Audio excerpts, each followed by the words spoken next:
好，我们来深入看看您提供的这些资料。这次是关于廖老师他对于修行的理解。来源蛮多元的，有问答，有心得分享。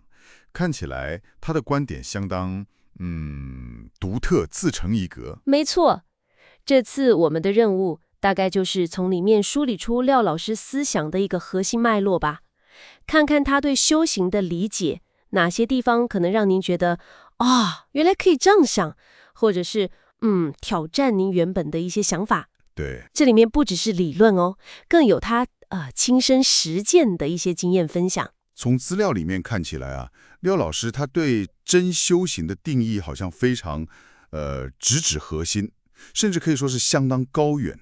他好像一开始就瞄准了那个最终极的目标。您说的对，他一开始就提到，真修行的终极目标就是要达到所谓的大涅槃。大涅槃，对，也就是跟那个佛性完全合一，彻底摆脱我法相这些概念上的束缚。他很强调哦，这不是空想，而是要对自己的每个念头都要知满做满，这是要亲身去验证、去体证了，直到超越所有的思维概念，达到他讲的那个无念不知、无念不正的境界。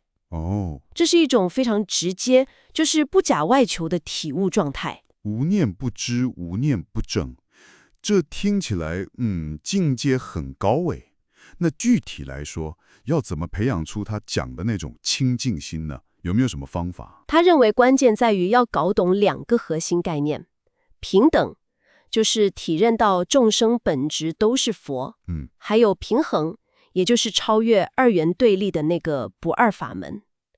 而且最重要的是，要时刻保持觉察。觉察？对，他还特别提醒，要区分那种只重形式、追求名气的名师，跟那种真正放下自我、引导人回到内在本性的名师。重点永远是回到自己身上。了解了解。那除了心法，他也提到一些蛮特别的实践方法，像是那个长音呼吸法。这部分资料里好像琢磨不少诶。是的，他称之为廖氏量子共振长音呼吸法。哇，名字很长。对，原理听起来很结合身心灵了。先深呼吸到丹田，然后短暂闭气，接着大声专注地念诵特定音，比如说 Om 或者阿弥陀佛，产生它所谓的量子共振和交换。量子共振这个词用的蛮特别的。那资料里有提到这种共振的具体效果吗？他好像还把它连接到心想事成。对，他认为透过这种共振，可以达到身心灵的健康，生活上可以心想事成。生命层次上呢，则能光化量子纯化。当然了，这里的量子它是个人化的一种诠释，赋予了比较灵性的意义。了解。不过他非常强调练习的关键在于一行不乱。任何分心，比如说你边走路边念，那效果就会打折扣。他还分享了个人经验，结合打坐、动功，就是念圣号的时候，同时大力吐气。甚至经历过长达104天几乎不进食的那个辟谷状态。104天？对，反而感觉精力更充沛。这真的很惊人呢。这也让他得到那个结论，就是少食不食是提升身心灵的不二法门。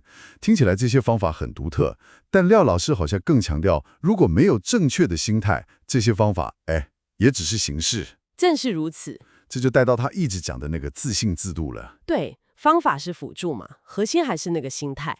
他一再强调解脱要靠自己内在的觉醒，还引用佛经说自信自度，因果自薄自解。重点就是要认识到自己就是佛，那个真心真相当下就是了。所以另一个关键字就是放下。放下。对，放下执念，放下烦恼。他把这个诠释成断舍离，断掉执念，舍弃烦恼，离开依赖，甚至连对开悟本身的追求，他都说要放下。放下对开悟的追求，这听起来有点吊诡，但也呼应了他反对外求的态度。他好像很强调要亲自去验证，反对迷信。非常强调，他反复说要证悟，凡事要求证，亲身去证明，而不是盲目相信经典啊、仪式啊或所谓的名师。他提醒大家要小心他称为高级灵性骗局的东西，因为真正的那个真心本来就在，你不需要向外找。对，修行不是脱离现实，而是在日常生活中体现。甚至人生中的苦难磨练，都是了结因果、成就道业的机会。他认为真正的禅，最终是不修、不证、不求的那种直接的承担。讲清楚来，它整个体系的核心就是彻底的向内看，靠自己，而且要在生活中实践。那么对您来说，这些观点可能会带来哪些启发呢？您可以思考看看哦，廖老师这一套关于内在觉醒、放下执念、专注当下，甚至把苦难看作是学习的这种观点，有哪些部分能跟您的生活或者是学习目标产生共鸣？即使您不完全认同他所有的方法或诠释，但他那种强调自力承担、亲身实证，还有破除外求迷信的精神，本身就相当值得我们思考，对不对？对，没错。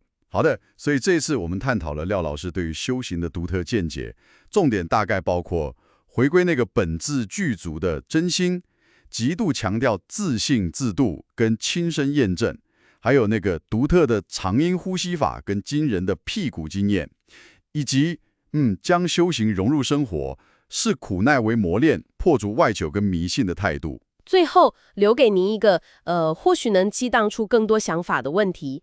廖老师在资料里面提到一句话，他说真正的自由是来自自我消失的勇气。